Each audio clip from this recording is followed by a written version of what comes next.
News 24 घडामोडी श्वास चालू घडामोडींचा।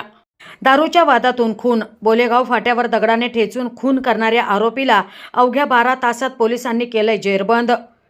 अहमदनगरच्या बोलेगाव फाटा येथे स्वराज ट्रॅक्टर शोरूम जवळील मोकळ्या मैदानात अश्विन मारुती कांबळे वय वर्ष 36 राहणार जत्राट कर्नाटक याचा दगडाने ठेचून खून करण्यात आला होता। या प्रकरणी MIDC पोलिसांनी अवघ्या 12 तासात आरोपी भास्कर विठ्ठल देशमुख वय वर्ष 37 राहणार वाळुंज अहिल्यानगर याला जेरबंद केलंय।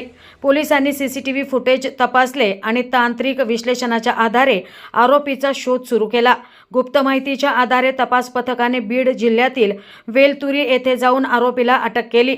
चौकशी दरम्यान मद्यधुंद अवस्थेत झालेल्या शिवीगाळीच्या वादातून राग आल्याने आरोपीने दगडाने डोक्यात मारून हत्या केल्याचे कबूल केले। ही यशस्वी कारवाई पोलीस अधीक्षक राकेश ओला, अपर पोलीस अधीक्षक प्रशांत खैरे आणि उपविभागीय पोलीस अधिकारी संपतराव भोसले यांच्या मार्गदर्शनाखाली सहाय्यक पोलीस निरीक्षक माणिक चौधरी आणि त्यांच्या पथकाने केली। या घटनेची पोलिसांनी वेगवान कारवाई केल्यामुळे सर्वत्र कौतुक होत आहे।